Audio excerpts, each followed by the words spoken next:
하나님 말씀입니다. 마가복음 15장 33절, 34절에 있는 하나님 말씀입니다. 신약성경 83페이지에 기록되어져 있습니다. 봉독해 올리겠습니다. 제6시가 되매 온 땅에 어둠이 임하여 제9시까지 계속하더니 제9시에 예수께서 크게 소리 지르시되 엘리 엘리 라막 사막다니 하시니 이를 번역하면 나의 하나님 어찌하여 나를 버리셨나이까 하는 뜻이라. 아멘. 현대인들은 일에서 오는 압박감이 있습니다. 어떤 의미에서 할 수 있는 능력의 여유가 있을 때는 일이 재미가 있습니다. 그러나 지혜와 명철도 좀 약화되어지고 그 일을 감당할 수 있는 만큼 육신적인 강건함도 약화되어질 때는 그 일을 어떻게 감당할까 하는 압박감이 마음속에 일을 그르치게 만드는 경우가 종종 있습니다. 인간관계의 어려움도 있습니다. 사람과의 관계 속에서 원만하지 못한 일로 인하여서 마음이 상할 때에, 서로 마음이 상할 때에, 불편한 관계가 유지되어질 때에 삶 속에 스트레스가 쌓여질 수밖에 없다는 사실입니다. 특히 코로나19로 경제적인 것은 물론이고 정신적으로 힘들어하는 사람들이 많습니다. 여유롭게 취미생활하고 여행도 다니며 행복하게 살고 싶지만은 우리의 현실은 즐겁게 살기가 어려운 현실이 되었습니다. 삶의 무게가 무겁습니다. 무거워도 너무 무겁다는 것을 느낄 때가 있습니다. 여러분은 어떠하십니까? 오늘 말씀을 통하여서 수고하고 무거운 짐을 가볍게 질 수 있는 영적인 힘, 영력을 얻을 수 있기를 원합니다. 오늘 본문은 십자가에 달리신 예수님에 대한 말씀입니다. 사순절도 아니고 고난주간도 아니고 무슨 십자가. 십자가의 구속의 은혜는 우리가 마음속에 생활 속에 지워지지 아니하는 예수 그리스도를 우리의 죄를 위하여 십자가 지심으로 죄사함 받고 구원받아 하나님의 자녀되어 천국 백성 되었다는 이 사실에 있어서 우리는 절대적으로 내 마음속에 늘 묵상하며 기도하며 살아가야 할 은혜 받은 자의 신앙의 모습입니다. 이 한 해가 저물기 전에 다가오는 대림절을 준비하면서 다시 한번 예수 그리스도의 십자가의 구속의 은혜를 생각하고자 합니다.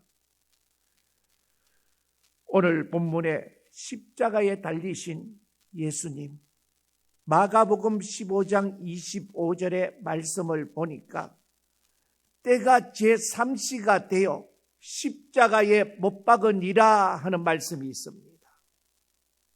제3시, 우리 시간으로 오전 9시쯤에 예수님께서 십자가에 못 박혔습니다. 유대인의 왕이라 쓰인 제페가 달리신 십자가를 질 때에 얼마나 마음이 힘들었겠습니까? 제6시 곧 정오 낮 12시쯤부터 세상이 어둡기 시작합니다. 그리고 제9시 약 오후 3시쯤 되어서 예수님이 크게 소리 지르기 시작합니다. 엘리 엘리 라막 사막다니, 이를 번역하면 나의 하나님 어찌하여 나를 버리셨나이까. 육신적인 고통과 통증과 아픔을 느끼면서 크게 소리 지르는 내용이 이 고통과 절망 가운데 하나님 어디 계십니까? 하나님 나를 버리셨나이까?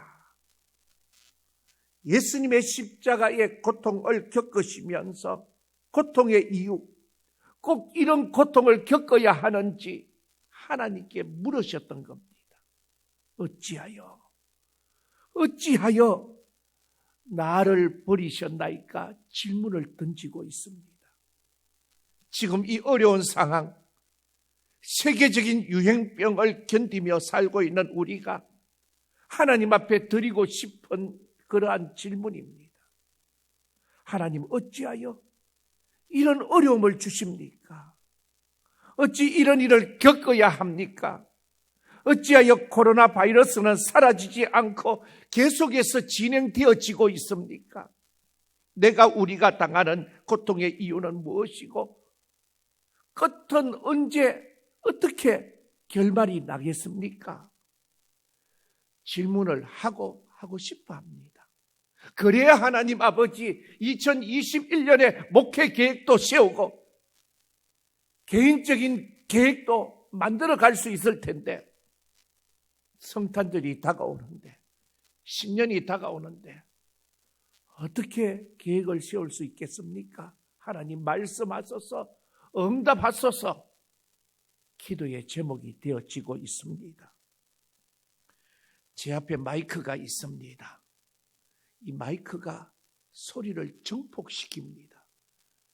저는 여기서 말을 그냥 자연스럽게 해버립니다.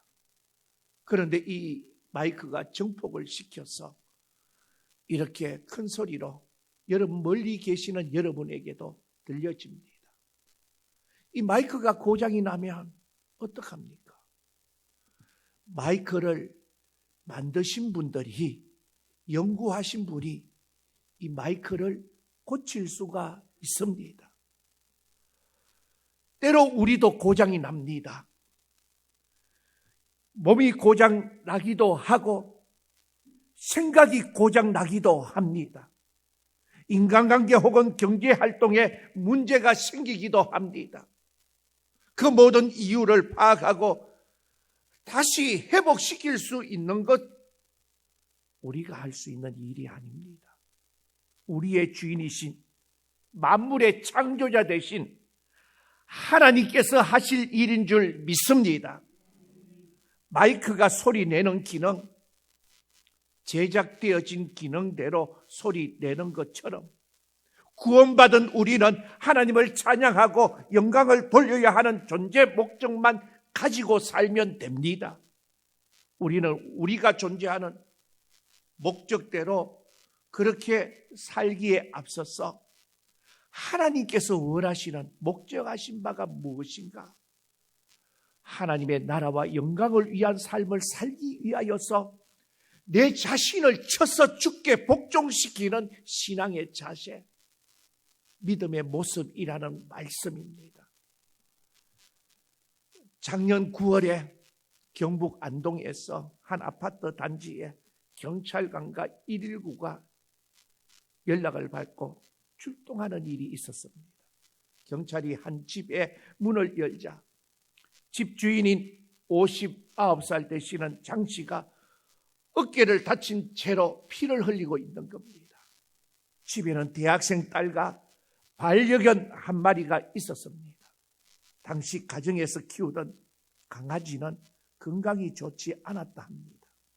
수의사는 사료의 양을 줄여야 한다고 그렇게 처방했고, 가족들은 반려견의 건강을 위해서 신경을 잘 써왔는데 사건이 일어난 그날 딸이 먼저 사료를 준 줄 모르고 아버지가 또 사료를 주자 딸과 아버지 사이에 말다툼이 벌어지던 겁니다.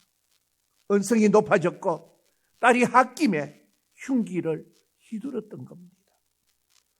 반려견을 키우는 목적이 무엇입니까? 가족을 심적으로 더 편안하기 위해서가 아니겠습니까? 부모와 자녀가 한 집에 사는 이유가 무엇입니까? 서로를 보듬고 서로를 돌봐주며 사랑하며 살기 위해서가 아니겠습니까? 목적이 틀어지면 위험합니다. 끝이 납니다. 사고가 납니다. 사람은 하나님을 섬기도록 지음을 받은 존재입니다. 그 하나님의 뜻에 벗어나면 악이 그 자리에 들어가게 되어지고, 그렇게 되어지면 이사야 43장 21절의 말씀처럼 이 백성은 내가 나를 위하여 지었나니 나를 찬송하게 하려 함이니라 했습니다. 그러므로 우리는 하나님의 뜻 안에서 하나님의 뜻, 하나님의 원하심을 실천하고 살아서 편안의 복을 누리며 살라고 지음을 받았습니다. 그렇게 알고 우리가 살아야 합니다. 그런 우리가 하나님 없어도 내 삶의 의미를 알 수 있다. 하나님 없어도 내 삶의 의미를 해석할 수 있다 생각한다면, 그런 생각을 갖는 순간부터 죄를 범하게 되어지고 이미 죄의 길에 들어선 것입니다. 하나님을 아버지라 부르는 우리는 하나님의 삶의 주인으로 믿고 그렇게 고백하고 있습니다.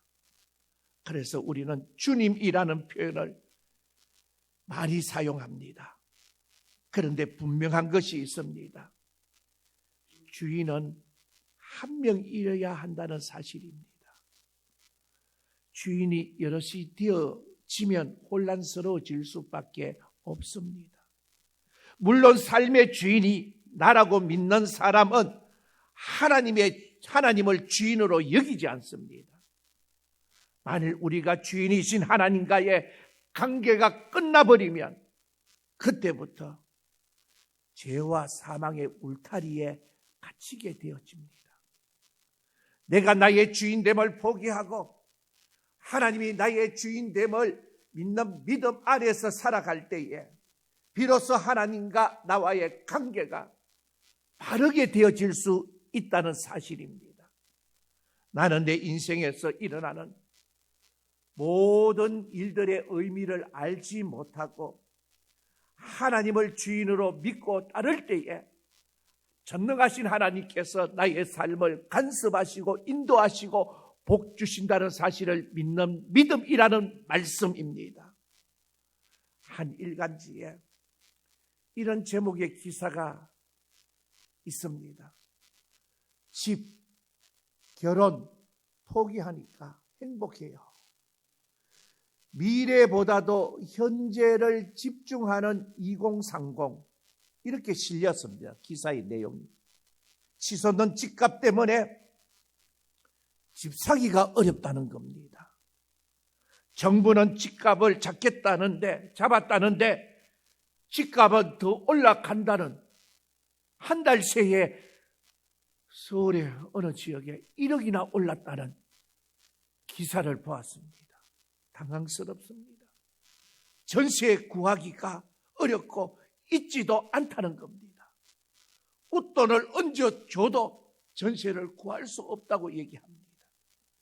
정말로 젊은이들이 결혼할 조건을 갖추기가 힘듭니다.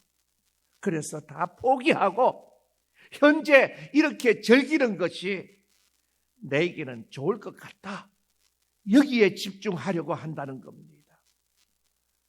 젊은이들의 삶에 있어서 안타까운 마음입니다. 걱정이 많이 되어집니다. 결혼을 포기하니까 행복해요. 미래보다도 현재를 집중하는 2030.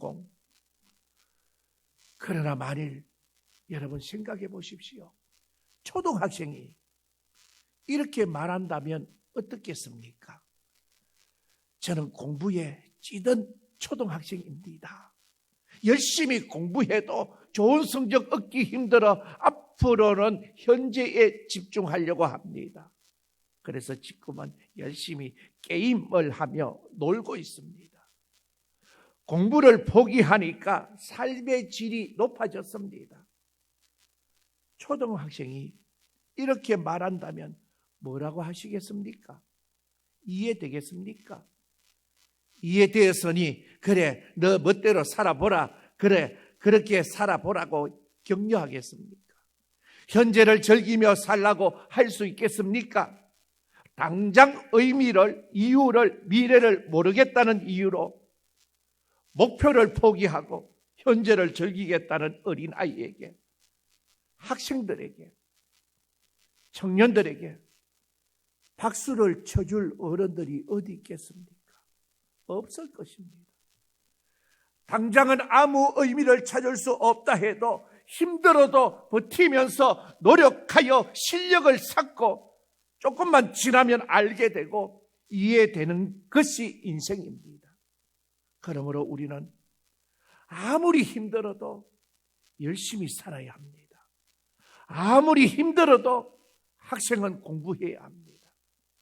그러므로 예수 믿는 우리의 삶을 주관하시는 하나님께 모든 것 맡겨야 합니다. 내가 무엇을 해볼 생각을 하지 말고 하나님 앞에 맡겨야 합니다. 하나님의 뜻을 구하며 살아야 합니다. 믿음을 지키면서 열심히 살아야 합니다. 내 생각, 내 경험, 내 판단을 앞세우면 안 됩니다. 하나님보다, 하나님의 뜻보다도 앞서지 않아야 합니다. 하나님께 어찌하여 나를 버리셨나이까 질문하는 예수님, 결국 하나님 앞에 맡겼습니다. 마가복음 15장 37절에 오늘 우리가 읽었던 이 본문에 숨을 거두시는 예수님에 대하여 이렇게 기록하고 있습니다. 예수께서 큰 소리를 지르시고 숨지시니라. 마가복음에는 예수님이 무엇이라 큰 소리 쳤는지 기록되지 않았습니다. 같은 내용을 기록한 누가복음에서는 이렇게 기록되어 있습니다. 23장 46절에 보니까 예수께서 큰 소리로 불러 이르시되 아버지여 내 영혼을 아버지 손에 부탁하나이다 하고 이 말씀을 하신 후에 숨지시니라. 그렇게 다 맡기신 예수님, 처음에 어찌하여 물으셨습니다. 왜 꼭 십자가의 고통을 내가 받아야 합니까? 모든 인류의 죄값을 자신이 치러야 합니까? 십자가의 고난과 죽음으로 구원의 길을 내어야 하는지 물으셨습니다. 그러나 예수님은 다 하나님 앞에 맡겼습니다. 자신의 영혼을 아버지께 맡겼습니다. 우리는 어떻게 해야 합니까? 코로나 때문에 가정은 가정대로, 일터는 일터대로, 교회는 교회대로 세웠던 계획이 다 무너졌습니다. 이 모든 상황, 모든 형편, 상상도 못했던 일, 당황 또 당황했습니다.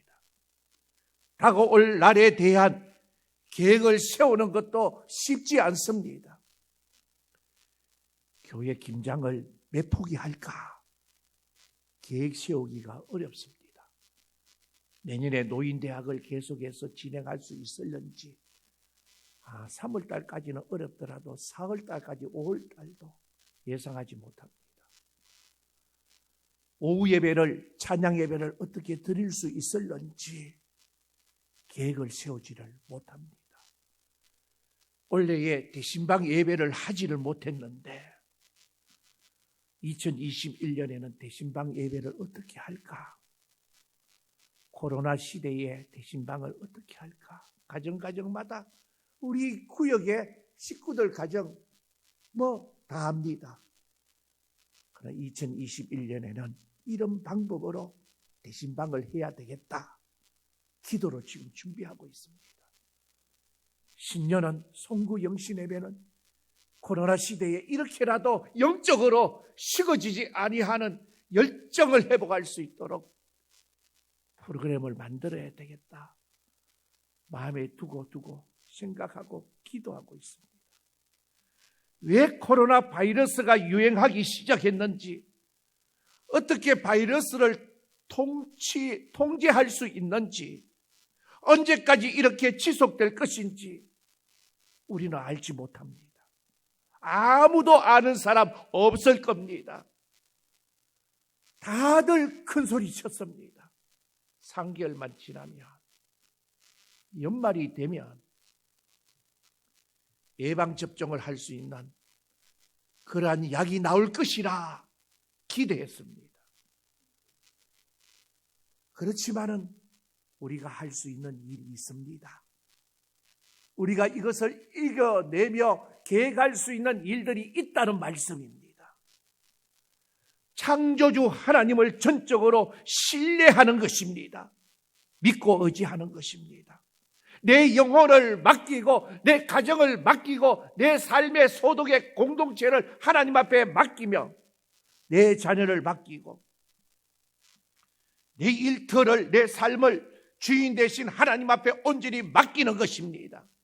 살아계신 하나님께서 이미 우리의 형편을 아시고 이 가운데서 우리의 믿음을 보시고 나의 삶을 세밀하게 간섭하셔서 형통하게 해주실 줄 믿습니다.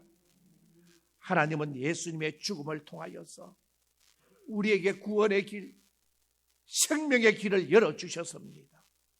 예수님의 죽음을 통하여서 죄의 값 치루시고 영생의 길을 열어주신 하나님은 결국 마지막에 합력하여 선을 이루실 것입니다. 결론의 말씀입니다. 우리의 삶에 강한 바람이 불고 있습니다. 우리를 힘들게 하는 바람도 불고 있습니다. 여러분은 그 바람을 마주하며 어디로 가십니까? 분명한 목적지가 있습니다. 그 목적지가 하늘나라, 하나님의 나라 맞습니까? 그 나라에 가기까지 길 인도하실 하나님을 믿습니까? 요즘 여러분은 무슨 기도하고 계십니까? 이 어려운 세상에 왜 우리가 이렇게 살아야 합니까? 이유가 무엇입니까? 언제까지입니까? 이렇게 기도하십니까? 하나님의 나라를 향해 가는, 천성을 향해 가는 믿음의 성도들의 기도는 바꿔야 합니다. 알 수 없는 답을 얻기 위해서 기도하기보다는 먼저 하나님을 향한 신뢰의 믿음을 확인하며 확실하게 표현할 수 있어야 합니다. 하나님께 나를 맡깁니다. 내 가정을 하나님께 맡깁니다. 내 일터를 하나님 앞에 맡깁니다. 내 모든 상황은 물론이고 영혼까지 하나님의 손에 맡깁니다 라고 기도해야 합니다. 맡긴 사람은 변합니다. 안 맡기고 못 맡기니까 힘들어하죠. 물론 몸이 힘듭니다. 답답한 일도, 눈물 나는 일도 많습니다. 그래도 맡긴 사람은 편안합니다. 맡은 사람이 어렵죠. 우리는 하나님께 맡깁니다. 아내에게, 남편에게 의지할 수 있습니다. 자녀의 도움을 받을 수도 있습니다. 그러나 하나님 앞에 맡깁니다. 여러분 모두 하나님 앞에 맡기시며 사십시오. 맡기면 됩니다. 이유와 의미를 찾으려고 어찌하여 애치지만 마시고, 이해되지 않더라도 의미를 찾지 못하더라도 좀 더딘 것 같더라도 결국 우리를 천국으로 이끌어 가실 하나님을 믿고서 예배하며 기도하며 당당하게 하나님을 믿고 씩씩하게 담대하게, 때로 조롱을 당하고 세상 사람들부터 비난을 당한다 하더라도 그리스도의 향기를 풍기며 예수 냄새 나게 하며 예수쟁이로 살아야 합니다. 예수쟁이로 하늘 백성으로 하나님께 맡기고 승리하는 삶의 주인공이 되시기를 주의 이름으로 축원을 드립니다. 기도하겠습니다. 전능하신 하나님, 이유와 의미를 찾으려고 애썼습니다. 어찌하여만 애치고 살았습니다. 이해되지 않는다고만 했습니다. 더딘 것 같아서 답답했습니다. 이제 하나님께 맡깁니다.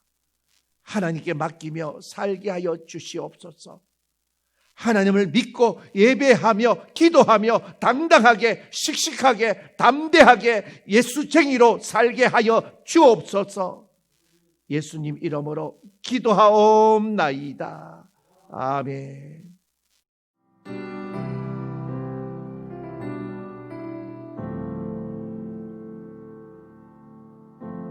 내 안에 가장 귀한 것 예수를 알미라.